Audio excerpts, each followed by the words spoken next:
Hello everyone, I am Dr. Ramesh Pratap. I am Chief Hair Transplant Surgeon at Derma's Clinic, Safdarjung Enclave, New Delhi. In today's video, we'll talk about कि hair transplant surgery के दौरान जब local anaesthesia या जो भी हम नम करने के लिए एनेस्थीसिया देते हैं उसमें पेशेंट को कितना डिस्कम्फर्ट या पेन होता है एंड होल ड्यूरेशन में भी पेशेंट को कितना डिस्कम्फर्ट सहना पड़ता है। अगर हम एनेस्थीसिया की बात करें या हम कैसे हम पेन को कंट्रोल करते हैं किसी भी प्रोसीजर के ड्यूरेशन में, तो हम ब्रॉडली इसको 2 कैटेगरी में कैटेगराइज करते हैं। एक होता है जनरल एनेस्थीसिया जिसमें पेशेंट को बेहोश कर दिया जाता है, और दूसरा होता है लोकल एनेस्थीसिया जिसमें जो एरिया हमारा है जिसमें हम ट्रीट कर रहे हैं केवल उस एरिया को हम पेन फ्री कर देते हैं। दोनों टेक्निक के अपने डिसएडवांटेज और एडवांटेज हैं। जनरल एनेस्थीसिया में पेन बिल्कुल भी फील नहीं होता है पेशेंट्स को, पेशेंट बहुत कंफर्टेबल होता है। यूजुअली हम इनहेलेशनल गैसेस यूज करते हैं जिसमें ब्रीदिंग करते हुए आप बेहोश हो जाते हैं और उसके बाद पेन आपको पता नहीं चलता है।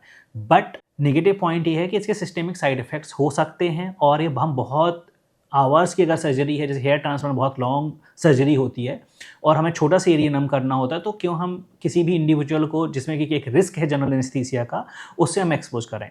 इसीलिए सारे लोग आज के टाइम पे जो भी अच्छे हेयर ट्रांसप्लांट सर्जन्स हैं वो सारे लोग लोकल एनेस्थीसिया यूज करते हैं।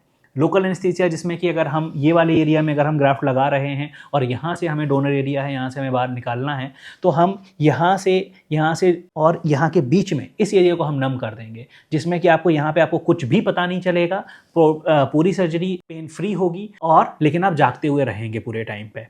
बाकी आपके सारे बॉडी ऑर्गन्स पूरे काम करते रहेंगे, आपको सारा कुछ फील होगा, हाथ पैर आपके सब कुछ चल रहे होंगे, आप गाना सुन रहे होंगे, आपकी आंखें काम कर रही होंगी, आप देख पा रहे होंगे, लेकिन आपका ये एरिया नम होगा। मोस्ट कॉमन जो टेक्निक है उसमें हम रिंग ब्लॉक टाइप की एनेस्थीसिया देते हैं, जिसका अपना देने का स्पेशल तरीका होता है जिससे डॉक्टर उसको पेन को मिनिमाइज कर सकता है। एक अगर हम नीडल यूज़ कर रहे हैं जो कि उसको पेन को मिनिमाइज करने के लिए हम बहुत ही थिन नीडल यूज करते हैं, लाइक इंसुलिन सिरिंज हम यूज कर सकते हैं। तो जब नीडल जाती है, एक नीडल के प्रिक का पेन होता है, एंड दूसरा जो पेन पेशेंट को फील होता है वो हो सकता है लोकल एनेस्थीसिया जो मॉलिक्यूल यूज किया जा रहा है, जैसे लिग्नोकेन अगर यूज कर रहे हैं, बुप्रोकेन हम यूज कर रहे हैं, जो भी लोकल एनेस्थीसिया उसका खुद का एक प्रॉपर्टीज होता है जो बर्निंग सेंसेशन कॉज करता है। तो आपको इन दोनों तरीके से पेन हो सकता है।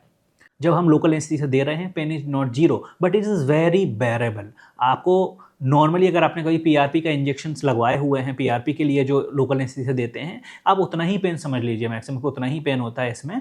एंड उसके बाद जैसे ही आपका 5 मिनट का वो प्रोसीजर खत्म होता है, लोकल एनेस्थीसिया दे देते हैं, उसके बाद हम फर्दर डिस्कम्फर्ट के लिए हम सेकेंड लेयर उसमें एनेस्थीसिया देते हैं या टोमेसिस्टेंट एनेस्थीसिया देते हैं। कुछ सेंटर्स हैं आई हैव सीन कि जो कि स्लीपिंग पिल्स वगैरह यूज़ करते हैं या अदर sedation एनेस्थीसिया यूज करते हैं, बट वी डोंट यूज़, और most of the clinic we don't use those kind of drugs, क्योंकि उनके साइड इफ़ेक्ट्स हो सकते हैं। अगर आपका लोकल एनेस्थीसिया ढंग से दिया गया है तो आप पेन नहीं होना चाहिए।